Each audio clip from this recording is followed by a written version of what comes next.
Tiriram ay ay ay ay ay, tiriram ay ay ay ay ay. Ay ay ay ay ay ay, ay ay ay ay ay, ay ay ay ay, tiriram ay ay ay ay ay, ay ay ay ay, tarara ay ay ay. Ta-da-da, ya, ya, ya, ya, ya, ya, ma, ya, ya, ya, ya, ma, ya, ya. Ta-da-da, ya, ya, ya, da-da-da, ya, ya, ya. Ay, ya, ya, ma, ya, ya, ya, ya, ya, ya. Da-da-da, ya, ya, ya, da-da-da, ya, ya, ya.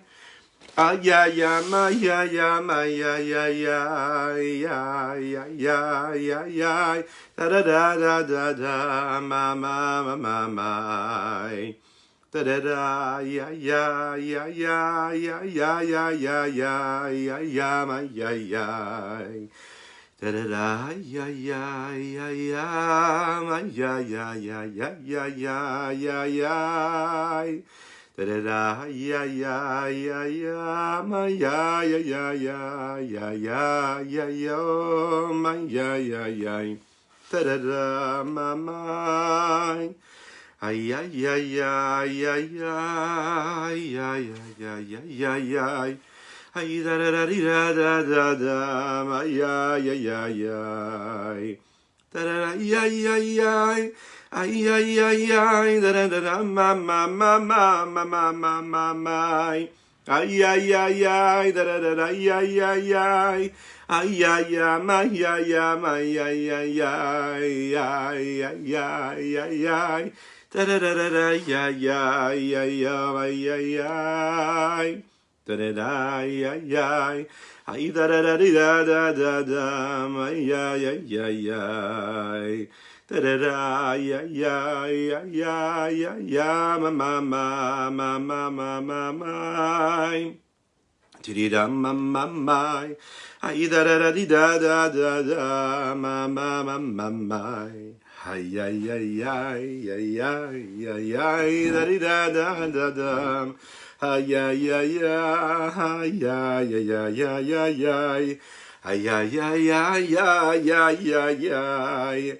Da-da-di-da-da-da-da. Bokir Tov Likulam, bonjour, bonjour à toutes et à tous. Je suis infiniment heureux de vous retrouver en cette magnifique matinée que Dieu nous offre sur la terre. J'espère que vous allez bien.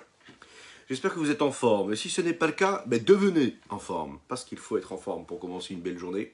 En tout cas, que Dieu vous bénisse et qu'il vous protège. Nous étudions ce matin Leilou Nishmat, le Reb Mesod Ben Yaakov, ainsi que pour Leilou Nishmat Sima Batster Kolda. Nous étudions Leilou Nishmat Karen Saouda Cohen Bat Yehuda, Menachem Mendel Mordechai Shimon Ben Asher, ainsi que le Rav David Shmuel Ben Avram Zawi.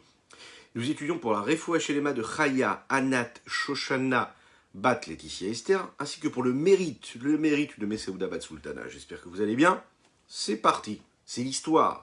C'est l'histoire d'un homme qui a, Baruch Hashem, le mérite d'avoir eu un enfant, un petit garçon. Mazal Tov, Mazal Tov, ce qu'on souhaite à chacune et chacun d'entre vous, ceux qui aimeraient avoir un petit garçon. En tout cas, si c'est la volonté d'Akadosh Baruch Hu. Il cherche un Moël, vous savez, un Moël pour faire la circoncision, la Brit Mila. Là, il se demande quoi choisir, qui choisir. Est-ce qu'il est préférable de choisir un jeune, mais qui est talentueux, qui fait ça comme il faut méticuleusement, ou est-ce qu'il est préférable de choisir un ancien, vous savez, un ancien Moël, qui a des bonnes cavanotes, qui a des bonnes intentions, qui sait penser comme il faut, quelqu'un de pieux, quelqu'un de pur. Il hésite, il ne sait pas exactement qui choisir. Il va donc voir son maître, il va voir son rave. Et son rave, à ce moment-là, c'est le petit-fils du Admour Hazaken, le Rabbi Shimon Zalman de Liadi. Et son petit-fils, c'est donc qui? Le Tzemar Tzedek, un très très grand sage de notre histoire. Et le Tzemar Tzedek de lui dire, tu sais, pour choisir un bon Moël pour la Brit Mila, bien sûr qu'il est préférable de choisir quelqu'un qui a la crainte de Dieu. Bien sûr qu'il est préférable de choisir quelqu'un qui est un grand sage. Mais avant le grand sage, ce qui est surtout important, c'est de choisir quelqu'un qui sait bien faire son travail. Brit Mila, c'est un geste technique qui nécessite une méticulosité, un zèle particulier, et il est préférable de prendre quelqu'un qui sait bien faire le travail. Une personne qui est ancienne, même si elle a des très bonnes intentions, nous ce qu'on veut, c'est que la Brit Mila soit faite comme il faut et que l'enfant il soit en bonne santé. Ça, c'est ce que le Tzemar Tzedek lui a dit. C'est-à-dire que le geste ici, il est très important. Le geste, c'est très important parce que c'est ce qui va permettre de faire les choses comme il faut. Hein, parce que, si vous voulez, un ancien qui a les mains qui tremblent au moment où il fait la Brit Mila, c'est compliqué, même s'il a les plus belles intentions du monde.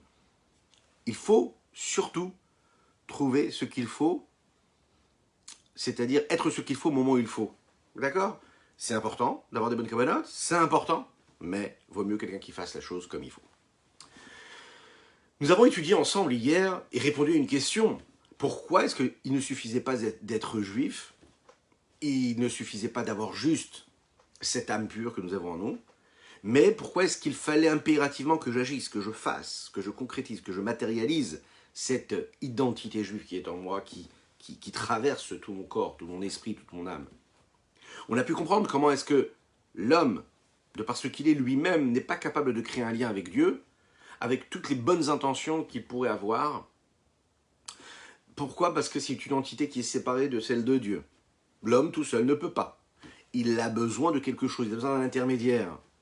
La seule façon de créer un lien avec Dieu, ça ne peut pas être juste cérébral, juste émotionnel, il faut que ce soit actif, il faut que ce soit dans l'action. Pour pouvoir mériter de faire résider la Shrina, l'évidence de Dieu, la présence de Dieu en moi, dans ma vie, il ne suffit pas juste de le vouloir, il ne suffit pas juste de l'étudier, il ne suffit pas juste de me mettre dans une situation émotionnelle, de ressenti ou de sensation d'émotion.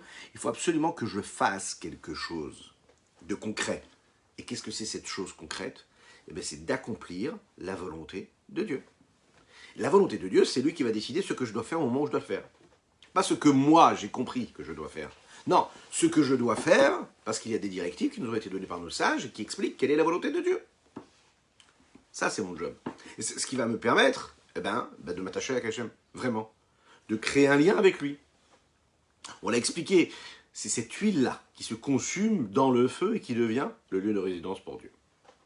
On a quand même une question qui est toujours là.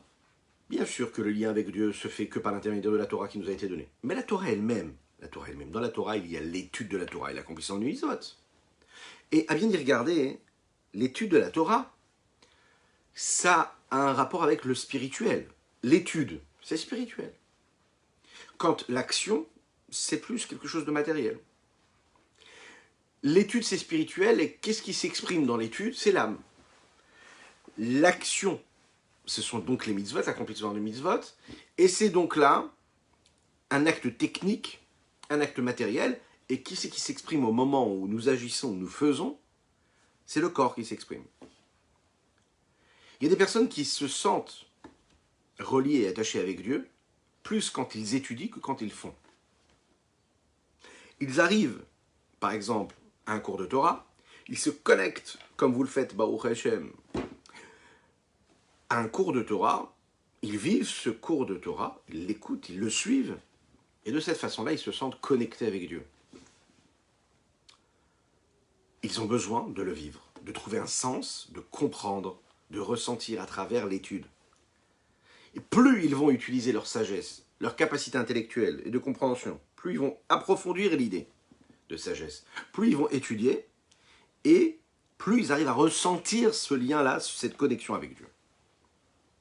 Quand nous disons ici qu'il faut par exemple accomplir la Torah concrètement, accomplir une mitzvah concrète, ça veut dire que tu as besoin de te lever et de faire quelque chose. Tu ne peux pas rester devant ton livre. Il faut que tu agisses. Il faut que tu fasses ce que tu dois faire au moment où tu dois le faire.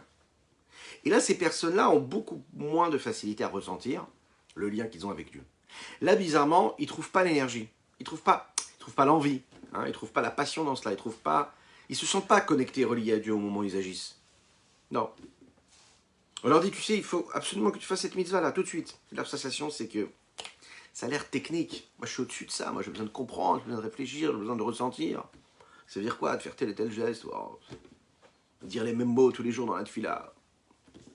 Je préfère me taire, je préfère fermer les yeux et avoir une bonne réflexion comme ça et penser à Dieu. Et là, je me sens relié à Dieu.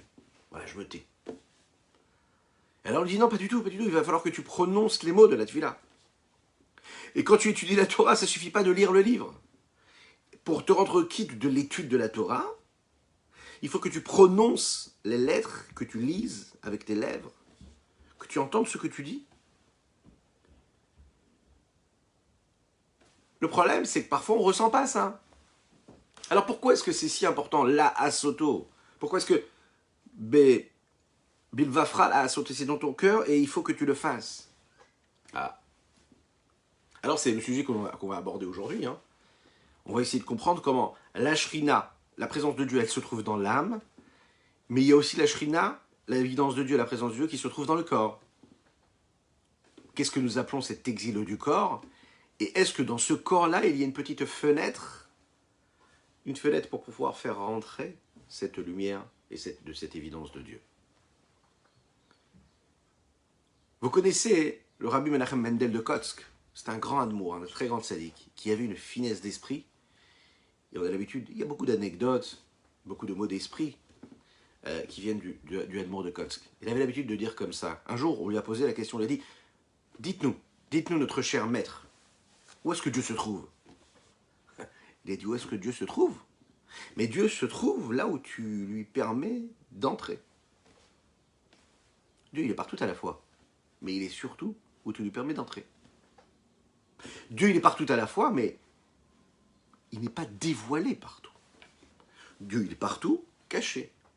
Est-ce que toi, tu fais ce travail-là d'aller dévoiler la présence de Dieu? C'est toi qui décides de le laisser exister. C'est toi qui décides de le dévoiler ou pas.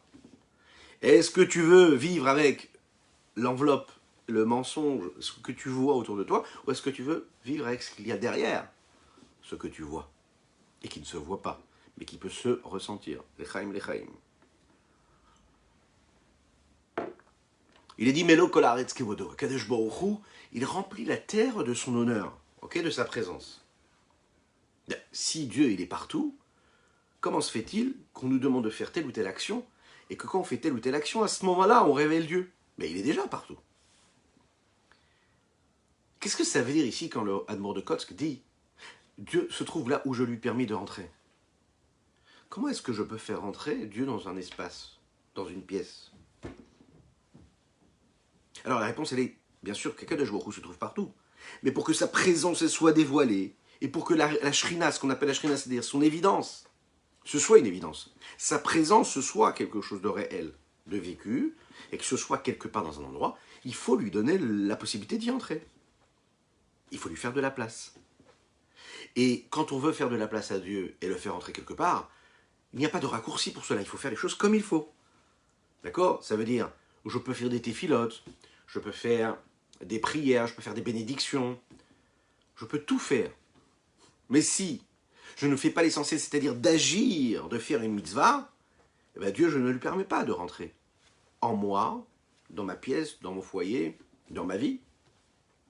Le seul et unique sentier, la seule et unique route, le seul et unique moyen qu'on me donne, c'est d'accomplir sa volonté.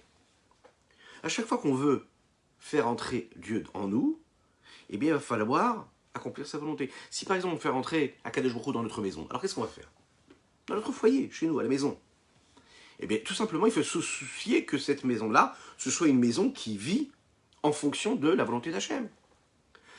Si en toi, tu as envie, un grand boker tov à mon ami Eli, Chazak, Chazak, que des brachot pour toi aujourd'hui.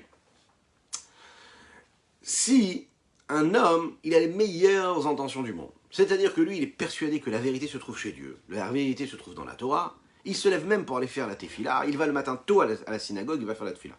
Mieux que cela, il va étudier avant la tefila et après la tefila par exemple. Mais par contre chez lui, non, chez moi à la maison, j'aime pas.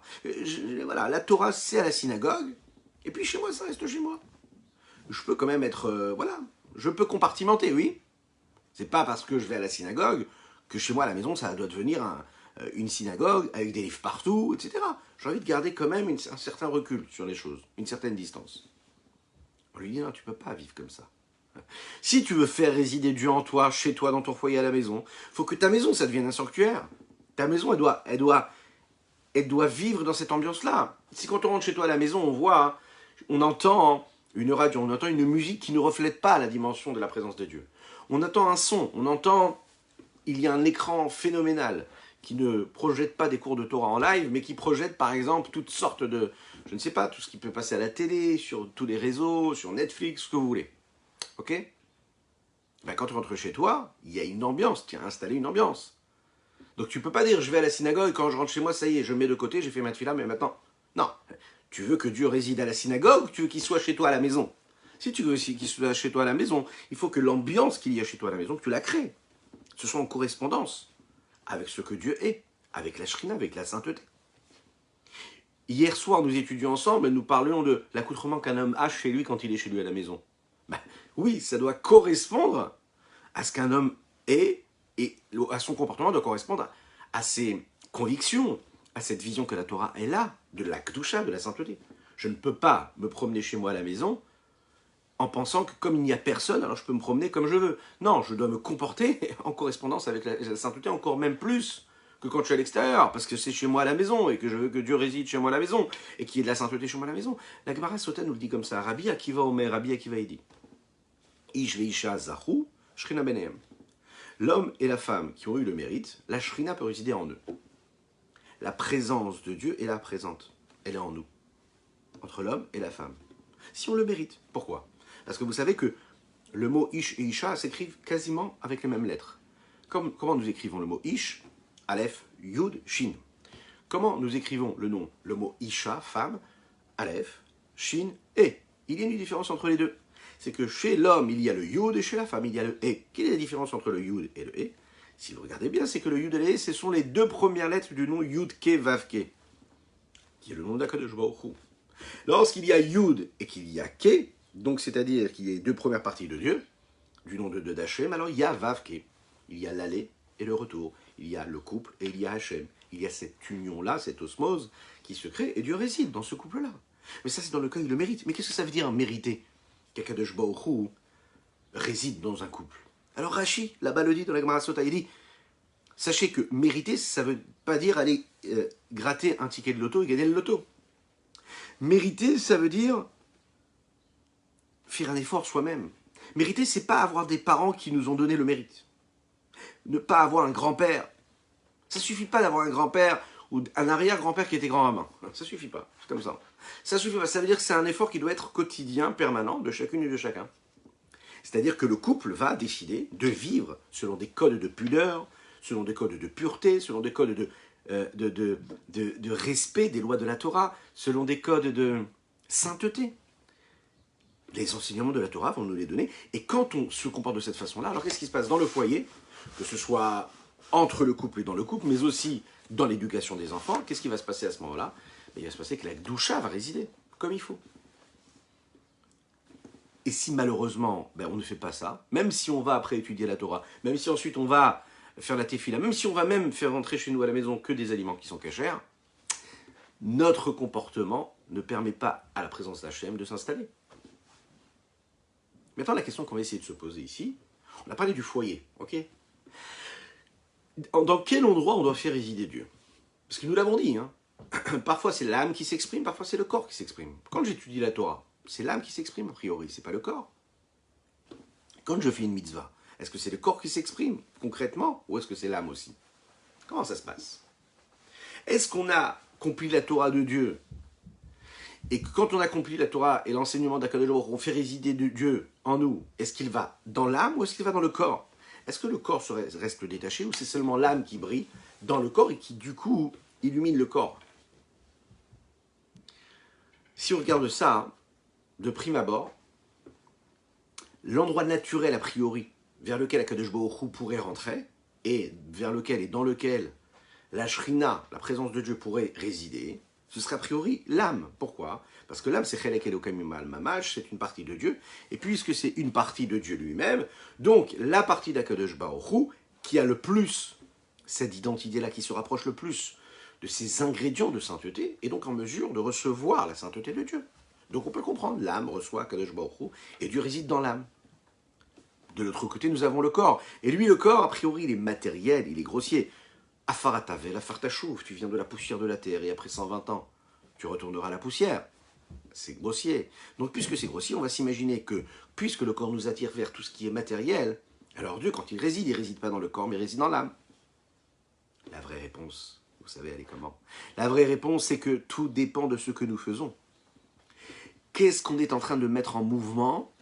Quelles sont les forces et les énergies que nous activons quand on accomplit la volonté d'Hachem? Est-ce qu'on active uniquement notre dimension de la Neshama, c'est-à-dire notre âme, ou est-ce qu'on active également notre corps?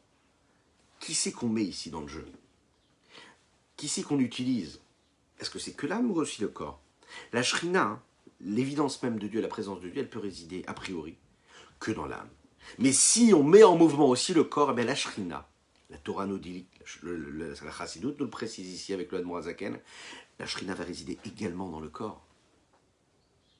Son milieu naturel, bien sûr que c'est l'âme, parce que c'est quelque chose de saint, de spirituel. Mais tu peux faire en sorte que ton corps devienne aussi saint. La question qu'on pourrait se poser ici, c'est quand on étudie par exemple le Tanya. On étudie un petit peu qu'est-ce que c'est le Tanya. C'est comprendre qu'est-ce qu'Akadosh Baruch Hu il attend de nous, qu'est-ce que Dieu attend de nous, et apprendre à faire résider Dieu en nous. Ok, parfait. Quand on étudie cette notion-là, ok, qu'est-ce qui s'exprime le plus? Est-ce que vous avez l'impression que c'est votre âme ou votre corps? Vous pouvez le répondre hein, ici dans les commentaires. En live ou en replay. Avec un coucou pour Toronto et Montréal qui nous regardent, ainsi que toutes les autres parties du monde, bien sûr, bien sûr, bien sûr, bien sûr. Mais c'est important quand même. Je pense qu'ils sont en replay. Hein, donc continuez à partager, à liker et à commenter. Oui, c'est important. C'est votre mérite. Je compte sur vous. Je compte sur vous. Dites-nous Boker Tov, dites-nous bonjour, dites-nous si vous êtes en voiture, si vous êtes à la maison. Hein. Faites-nous partager un petit peu. Je répète la question, répondez à cette question, s'il vous plaît, dites-le moi, quand vous écoutez ce cours de Torah, de Chassidut, ok? Vous avez l'impression que c'est votre âme ou est-ce que c'est votre corps qui est en train de vibrer? Eh bien la réponse, je vais vous la donner, mais j'attends la vôtre aussi également. Celle qui nous est donnée ici par le Tanya, par le Admor Hazaken, c'est que l'étude, c'est une action qui est spirituelle, qui est en rapport essentiellement avec l'âme. Néanmoins, avec quoi nous étudions? Avec les mains, vous avez vu, je bouge un peu trop même. Pas avoir de vertige. Nous étudions avec les oreilles, nous étudions avec les yeux, nous étudions avec la bouche, nous étudions avec le cerveau. L'essentiel même de l'étude se fait par l'intermédiaire de l'intellect. Et l'intellect, c'est spirituel. Ok? Mais c'est le corps, concrètement, qui a besoin de vivre les choses. Si on ne peut pas prononcer, on ne peut pas transmettre l'étude. Si on ne peut pas dire les mots, alors à ce moment-là, on ne peut pas accomplir la mitzvah d'étudier la Torah. Si on ne peut pas entendre avec les oreilles que Dieu nous en préserve, eh bien on ne peut pas entendre ce qui est dit. Et donc on ne peut pas étudier. Donc qu'est-ce qui étudie? C'est le corps. Ah, mais c'est l'âme aussi, puisque c'est l'âme qui est spirituelle, et l'étude c'est intellectuel. Alors, eh bien vous savez que l'intellect, c'est peut-être spirituel à nos yeux, mais c'est concrètement, c'est un cerveau, c'est des neurones. L'intellect, c'est quelque chose de physique, quelque chose d'infiniment raffiné, mais ça reste quand même quelque chose de physique. Donc quand on étudie la Torah, on fait résider Dieu dans notre corps et aussi dans notre âme. On fait résider Dieu dans notre âme, mais aussi dans notre corps. Quand on étudie la Torah, la Shrina, elle réside a priori dans notre Neshama, principalement, mais aussi un petit peu dans notre corps. L'essentiel se passe dans l'âme. Lechaim, lechaim.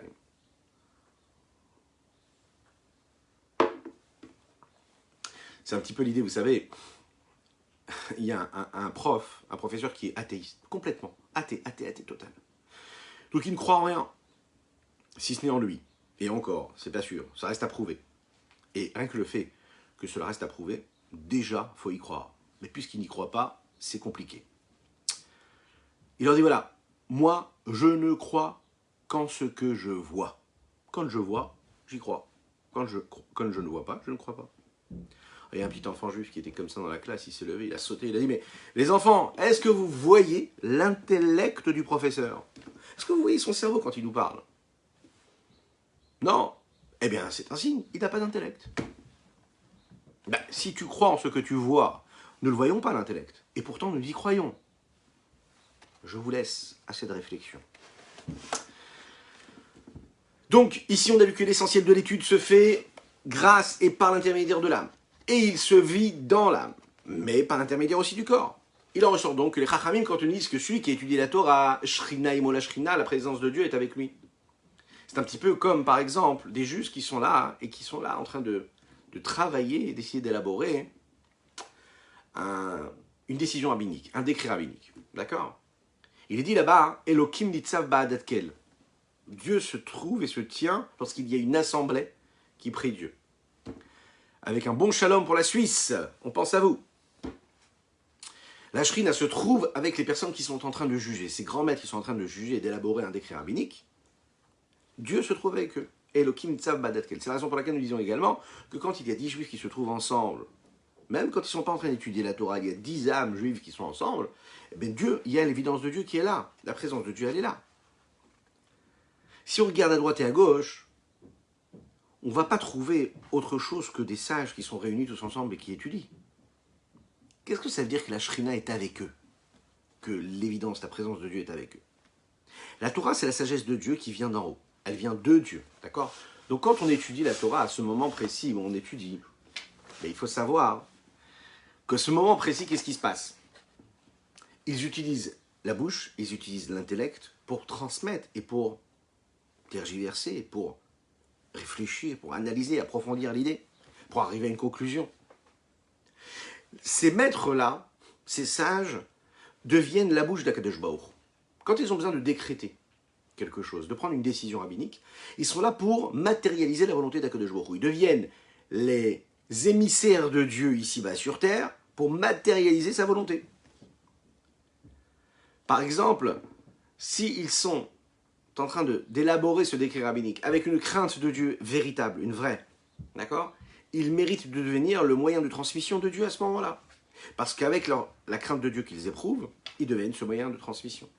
C'est la raison pour laquelle on doit honorer un sage. Parce que le sage, il devient la bouche de Dieu. Plus il se rapproche de Dieu, plus il devient le transmetteur de la parole de Dieu. Et plus c'est un véhicule de cette présence de Dieu.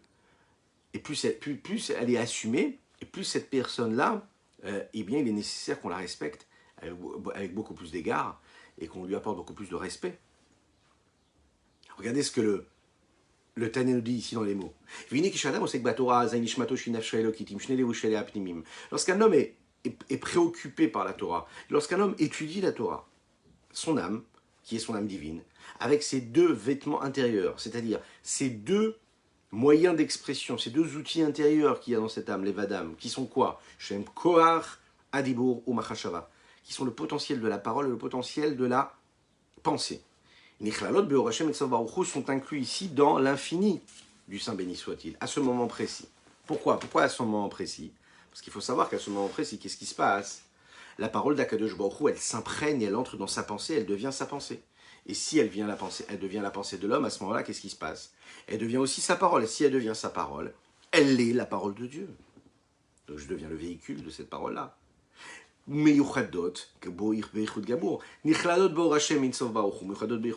a une unicité véritable qui se crée à ce moment-là.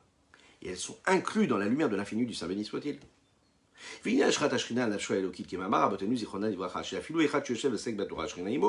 Et on sait que Dieu réside quand un homme étudie la Torah. Pourquoi? Vous savez pourquoi? Parce que quand un homme étudie la Torah, les Chachamim nous disent, même une seule personne qui étudie la Torah, Shrina Imo, la Shrina est avec lui. Pourquoi est-ce que la Shrina est avec lui? Vous savez pourquoi?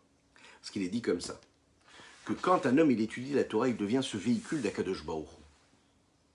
C'est-à-dire que je peux étudier pendant des heures un sujet, ok? Tant que je n'ai pas été concrètement sur le fait, sur le concret, et qu'on ne me demande pas de matérialiser ce que j'ai étudié, je ne suis pas capable de voir la chose sainte. Ok?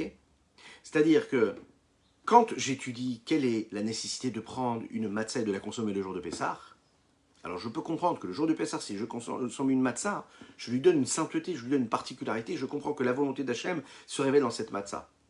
Vous savez qu'un mois avant Pessah, on évite de manger de la matzah. Pourquoi? Comme ça, le jour de Pessah, on a vraiment le goût de la matzah. Et on sent quelque chose de particulier. Ça, c'est la partie matérielle de l'histoire. Mais la partie spirituelle de l'histoire. Comment est-ce que je vais vivre la présence de Dieu lorsque je vais consommer la matzah?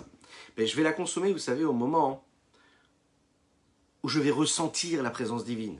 Mais pour ressentir la présence divine, je vais étudier beaucoup. C'est pas grave.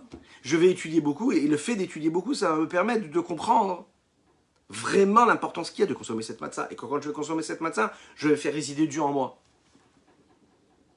Selon le principe, maintenant, que les mitzvot concrètes permettent à la shrina de résider dans le corps. Akadosh Baruch Hu rentre là où on lui permet de rentrer. Alors on peut comprendre que quand on accomplit la mitzvah, il rentre là dans la mitzvah. De la même manière que l'étude de la Torah s'exprime à travers et par l'intermédiaire de l'âme. Et c'est la raison pour laquelle la Neshama, elle devient ce lieu de résidence pour Dieu. La même chose, les mitzvot qui sont activés, qui sont actionnés, qui sont concrétisés par l'intermédiaire du corps, c'est par elles que la shrina peut résider. Parce que chaque action devient l'intermédiaire des membres du corps. Par exemple, marcher, se mettre en mouvement pour aller faire une mitzvah, eh bien, c'est utiliser son corps, utiliser ses pieds, ses jambes, ses mains pour faire la tzedaka, pour faire telle ou telle mitzvah, pour mettre un talit. J'ai besoin de mon corps pour cela. Les membres du corps deviennent les associés de cette mitzvah-là. La shrina donc va résider dans le corps par l'intermédiaire de la mitzvah. C'est la raison pour laquelle nous avons donc 248 mitzvot positives, c'est-à-dire actives, qui deviennent actives et qui sont réelles lorsque l'on agit. À chaque fois que je mets en mouvement les membres du corps, tel ou tel membre, je suis en train d'activer cette lumière qui est en moi et qui correspond à la lumière de Dieu. Chaque mitzvah va influencer précisément un des membres du corps. Il y a quelque chose d'exceptionnel qui nous est rajouté ici. Quand on fait quelque chose, quand on fait une mitzvah, et qu'il n'y a pas quand on étudie la Torah. Parce qu'à la base, si vous voulez, l'âme qui est appelée Chelek Elokam Ima'al Mamash, une parcelle divine véritablement, c'est ce que Dieu est, c'est une partie de Dieu. Mais quand la shrina, cette shrina-là, qui est la base même de cette parcelle divine qui est mon âme, elle réside dans mon corps, elle vient en fait se poser dans un endroit qui a priori lui est contraire.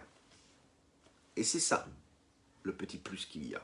Et ça n'en est pas qu'un petit. Lorsque la Neshama est active, lorsque l'âme est en mouvement, lorsque l'âme étudie la Torah, alors oui, c'est son milieu naturel, et c'est une parcelle divine. Donc on a activé la présence divine qu'il y a dans son âme. Mais c'est une évidence, c'est-à-dire que je me sens avec. C'est son lieu naturel. Le milieu naturel, elle est habituée à la divinité, puisque c'est de la divinité. Par contre, lorsque j'accomplis une mitzvah, et que c'est mon corps qui accomplit la mitzvah, le milieu naturel du corps, c'est complètement l'inverse, c'est de la matérialité, la poussière de la terre. Ça n'est pas cette présence divine. C'est même plus que cela. L'âme animale et le corps, parfois, sont contre la volonté d'accomplir la Torah et les mitzvot. Donc à ce moment-là, quand je fais une mitzvah avec mon corps, il y a quelque chose de plus qu'il n'y a pas dans les mots de la Torah, qu'il n'y a pas dans l'étude de la Torah, parce que là, c'est pas mon âme qui est activée, c'est mon corps. Et mon corps, à la base, il est l'inverse, il va à l'inverse de la volonté divine. Et quand vraiment je fais la mitzvah avec mon corps, donc là, je l'ai transformé, j'en ai fait un lieu de résidence pour Dieu. Et là, il s'est passé quelque chose en plus.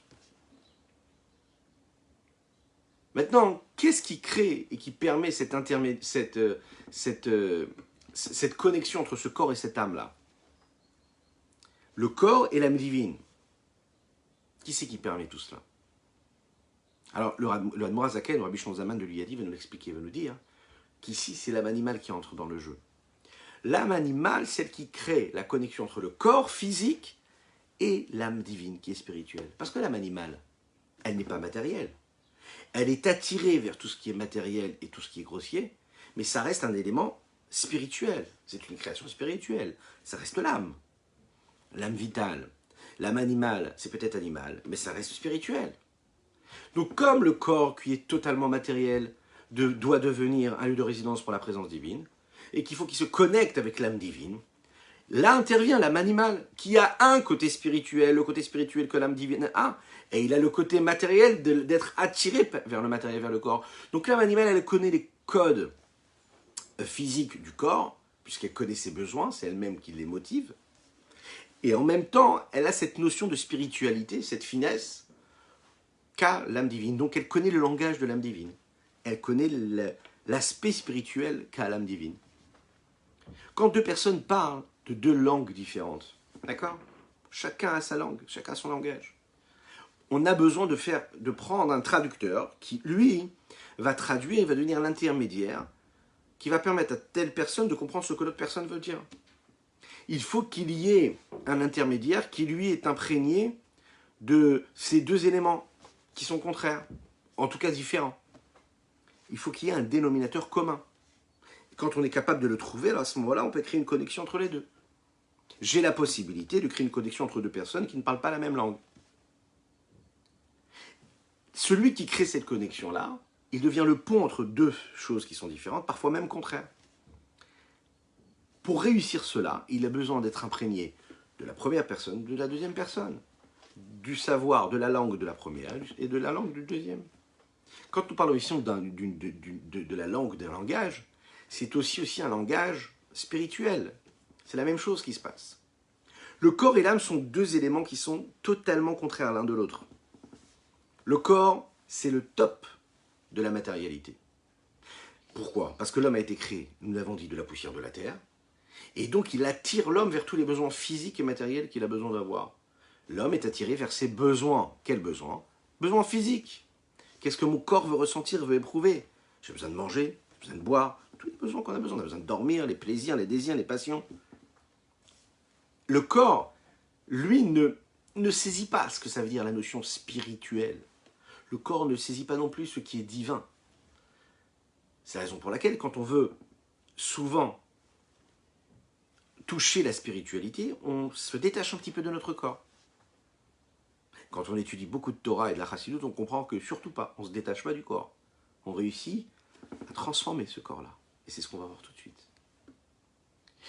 Le corps, lui, vit au top de la matérialité, quand de l'autre côté, la Neshama, c'est-à-dire l'âme divine, elle, c'est de la spiritualité à l'état pur. Ça n'est que de la spiritualité.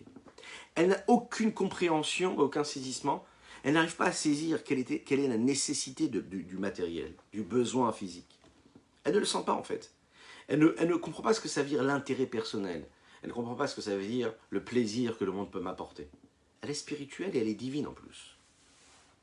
Lorsqu'un homme va yeshuv ha'afar el haaretz kesheaya, ve'aruach tashuv el Elokim asher netana, comme il dit Kohelet, quand il dit Shlomo HaMelech dans Kohelet, lorsqu'un homme après 120 ans retourne chez Akadosh Baruch Hu et qui rend son dernier souffle à Dieu, bien à ce moment-là, toute la partie, si vous voulez, qui s'est passée, cette rencontre qu'il y a eu lieu dans le corps entre l'âme divine et l'âme animale, ce moyen-là, lui va retourner à sa place première, c'est-à-dire dans la terre. La question qui se pose, c'est, avec tout le respect que nous pouvons avoir pour la sainteté de l'âme divine, comment est-ce qu'elle peut activer le corps et faire en sorte qu'il devienne, lui, ce véhicule d'accomplissement de la volonté d'Hachem? Vous imaginez un petit peu le fossé qu'il y a entre les deux. On ne parle pas de deux choses qui sont contraires l'une de l'autre. On ne parle pas de deux choses qui se ressemblent et qui ne s'aiment pas.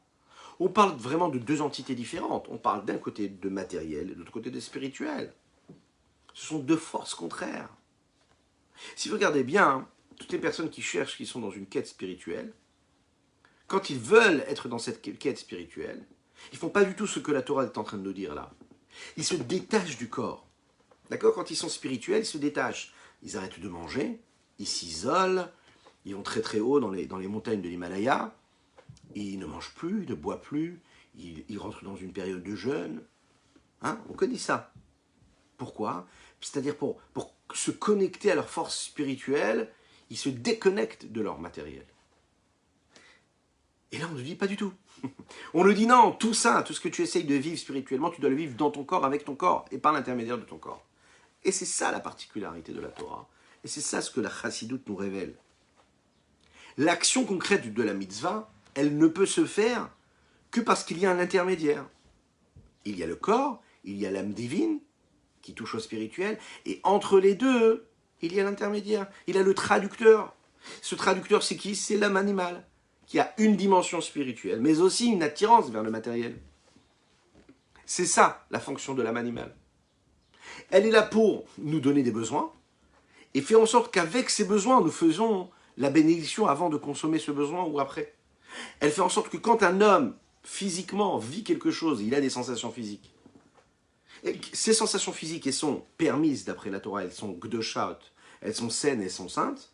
Alors à ce moment-là, qu'est-ce qu'il fait? Il fait de son corps, et même de son âme animale, puisqu'elle devient l'intermédiaire, quelque chose de kadosh. Et là, il fait résider Dieu. Lorsqu'un homme va consommer un aliment, que cet aliment il va devenir son sang, et son sang il va devenir son énergie physique, qui va lui permettre d'avoir de l'oxygène, et d'agir et de faire ce qu'il a à faire toute sa journée. Et à ce moment-là, il est en train de faire résider Dieu, la Shrina, dans son corps, à ce moment précisément. Ça n'est pas juste une idée spirituelle ou philosophique, c'est du concret. Dans un couple, nous l'avons dit, Rabbi Akiva, il nous dit, il faut qu'il y ait la Shrina si on le mérite. Mais qu'est-ce que ça veut dire mériter? C'est-à-dire que quand un couple vit ses nécessités physiques, ses connexions physiques, pour les appeler ainsi, dans la plus grande des saintetés et des puretés, alors qu'est-ce qui se passe? On fait rentrer Dieu dans cet acte-là qui pourrait être un acte de plaisir ou d'échange, banal entre guillemets, et là il va devenir complètement kadosh.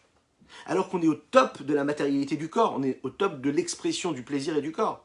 Mais ce même moment, il peut être imprégné d'une gdoucha, d'une sainteté phénoménale. Pourquoi? Parce qu'on nefesh habamit, cette âme animale qui crée le besoin, la nécessité, le désir, lui va créer à ce moment-là cette connexion qui est entre l'âme divine, cette connexion qui est entre la présence de Dieu et ce corps qui est en train d'éprouver quelque chose. On a sanctifié ça. Lorsque l'âme divine, elle veut faire quelque chose avec le corps, elle ne peut pas le faire sans l'âme animale. Elle a besoin de l'intermédiaire de l'âme animale. Pour pouvoir manger, il faut avoir la nécessité de manger. Nous disons Boré Nefashod Rabot, vous savez, la bénédiction que nous disons après avoir consommé un aliment chez Akol. On dit Boré Nefashod Rabot, Veresronam, on remercie Dieu de nous avoir créés avec des manques. Parce que si nous n'avons pas la sensation de manque, nous pourrions du tout manger. Il faut toujours prier pour avoir cette sensation de manque. Parce que c'est ce qui fait qu'on se nourrit. Toujours. Lorsque l'âme divine va utiliser et comprendre qu'elle a besoin de l'âme animale, alors à ce moment, elle peut activer son corps et faire en sorte que ce corps-là devienne un lieu de résidence pour Dieu. Donc on a un petit peu compris ici et on a répondu à la première question. Pourquoi est-ce que c'est si nécessaire de faire? Pourquoi est-ce que ça ne suffit pas de s'isoler, d'étudier la Torah? La boucle est bouclée. Nous sommes arrivés donc, et nous avons fait un bon tour, si vous voulez, sur cette question-là. Pourquoi est-ce que le judaïsme met un point d'orgue et met le doigt précisément sur les actes? Lève-toi, fais ce que tu as à faire, peu importe l'état dans lequel tu es psychologiquement, ou au niveau de ta kdusha, au niveau de ta connexion avec Dieu, peu importe, juste fais l'action, fais ce que tu dois faire. Au moment où tu fais l'acte, eh bien, qu'est-ce qui se passe? Tu t'attaches avec Hachem. C'est tout, c'est comme ça. Peu importe, tu as fait. Parce que quand tu as fait, tu t'es connecté. Donc, tu as fait résider Dieu en toi. La réponse est que quand j'étudie la Torah, la Shrina, l'évidence de Dieu, elle se trouve aussi. Elle est là, elle est présente. Mais cette Shrina qui réside, en fait, c'est une Shrina qui se pose sur l'âme.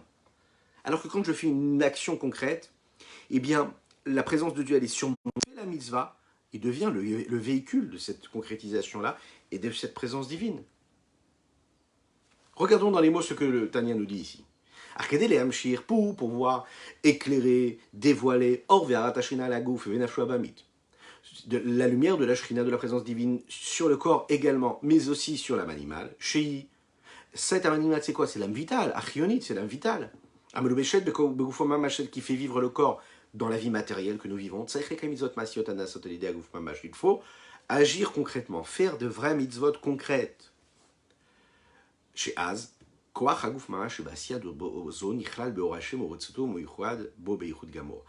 alors, la force, le potentiel qui est dans le corps, qui est dans l'action, s'inclut dans la lumière de Dieu et dans sa volonté et dans cette unicité véritable et totale.